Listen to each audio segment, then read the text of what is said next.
Gente que domina essa economia. A economia tá aqui, ó, só depende da gente. E hoje vamos dar continuidade sobre todo esse mecanismo chamado economia, que é de extrema fundamentação para podermos eleger o nosso melhor gestor para nos representar diante desse contexto geral chamado eleição, correto? Então hoje vamos justamente tirar a venda dos olhos e entender o mercado de uma forma bem mais minuciosa, porém de forma direta, reta e objetiva. Porque a gente entende que dentro dos debates em si é tratado esses pontos e as defasagens, ou seja, as vantagens e desvantagens de cada um desses tópicos a serem fomentados aqui dentro do vídeo, correto? Então faz o seguinte, se você quer entender como funciona esse contexto geral socioeconômico para você eleger o seu melhor candidato para te representar diante de toda a nossa nação, então faz o seguinte, roda a vinheta.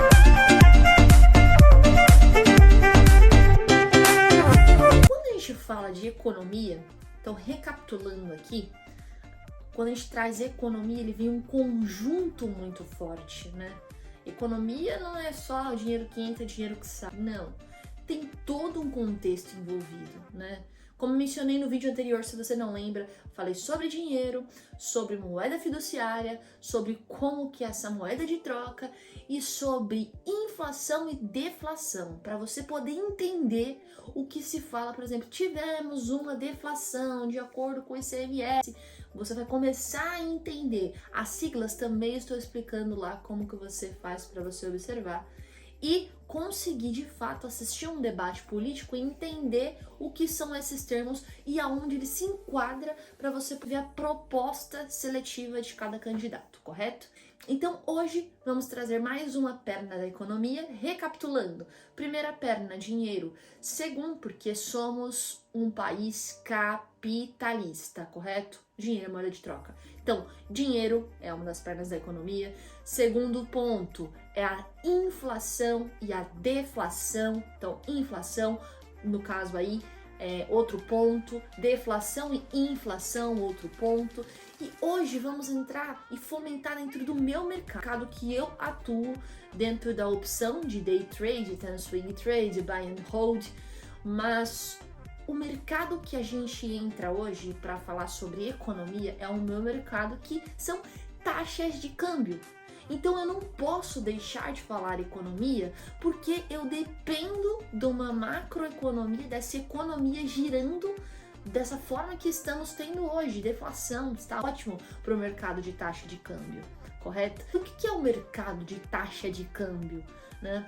Taxa de câmbio nada mais é do que a correlação entre pares de moedas, tá? Eu explico também, se você quiser entender também o que é correlação de pares de moeda entre o mercado de câmbio, que é o Forex, também já falei aqui no canal, dá uma assistidinha lá, você vai entender muito mais a questão da correlação, tá? Mas um exemplo, o que é essa correlação? Euro-dólar. Euro, certo? Moeda, no caso, euro, e a correlação com o dólar. Vamos pegar então aqui, estamos falando de investimento BRL, certo? Economia, Brasil. Então vamos colocar a relação entre dólar BRL, né? Ou seja, dólar real, real dólar. Isso seria uma correlação, enquanto compradores comprando dólar e vendedores vendendo real. Então, um está ofertando enquanto o outro está na demanda. Lembra que eu falei isso no vídeo anterior? Ele está fazendo o quê? A conjuntura de oferta e demanda. Então tem a correlação, né? Que elas se relacionam e a taxa de câmbio seria a diferença proporcional de uma oferta para uma demanda, que é onde a gente entra. O mercado que eu atuo, o mercado de taxa de câmbio, dessa correlação de pares de moeda, é justamente acertar quando que ele vai dar positivo nesse percentual de diferença. Por exemplo, euro, dólar, Japanin, que é a moeda japonesa. O que vai dar dessa diferença de taxa? Se eu acredito que vai entrar muito mais venda, eu vou entrar comprada e acreditando na valorização. Então, saio com lucro positivo, se eu acerto o índice, a parte gráfica da negociação. Mas eu também posso entrar vendida, que é acreditando que chegou num percentual tão alto de produção que ele vai começar a cair. Então eu entro vendido, eu acredito na desvalorização desse ativo. Então a correlação entre os pares de moeda, que é o mercado de taxas de câmbio, o mercado Forex, que é um mercado que movimenta mais de 5 trilhões de dólares ao dia, que os bancos utilizam para entregar tipos de investimento, é de extrema utilidade dentro dessa perna, desse contexto chamado economia, né? Então, outro tópico também a se abranger quando fala de economia é o PIB.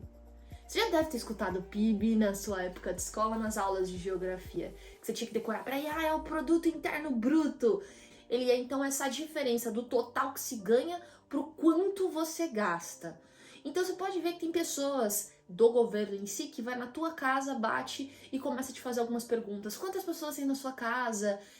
Quantos aparelhos domésticos? Quantas pessoas moram? Quais são as pessoas?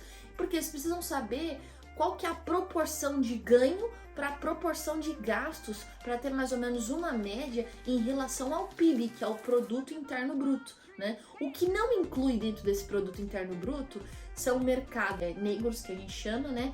E a parte de drogas. Não vai abranger consumo, investimento, importação, exportação. Tudo isso é extremamente necessário para fazer com que essa engrenagem chamada economia, ela não tenha um déficit. Quando tiver um déficit, ela não vai girar direitinho, ela não vai girar conforme é de fato proposto, né, na estruturação em si dos projetos.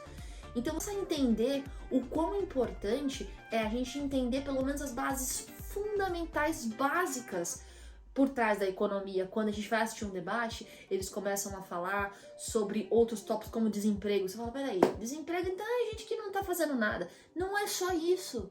São coisas tão simples, mas que fazem uma diferença absurda se você começar a pensar e colocar isso em prática na hora de você assistir um debate. Você fala, opa, peraí, esses números estão errados. Esses números não condizem com o que ele tá falando. Porque você começa a entender o como é importante essa engrenagem, ela girando da forma correta, coisa que não aconteceu lá atrás, quando era, por exemplo, um partido de esquerda que dominava. Então tudo isso você começa a fomentar e ver, peraí, eu trabalho com um braço da economia e eu tenho que me abster sobre a economia? Não. E aqui é nitidamente notório a queda que teve de 2006 a 2011, quando era o partido de esquerda, né? Olha como tá agora, como está agora, né? No caso aí, olha a elevação que a gente teve em relação essa à valorização é muito notória, e o gráfico aí não nos deixa mentir, né? Da onde a gente tirou de 2011 ali na região e aonde a gente está hoje em 2022, com, no caso aí, um partido de direita atuando, né? Ou seja, a economia sabe exatamente qual que é o ponto exato que a gente precisa estar trabalhando para ter um bom lucro focado dentro do mercado financeiro. E é nitidamente notório no gráfico em números, período de 2003 a 2016, onde era governado pela esquerda, e aonde a direita pegou em 2019, conseguiu tirar da linha de baixo negativa, trazendo para o positivo em período de pandemia. Se você está conseguindo entender de forma simples, direta e objetiva, faz o seguinte: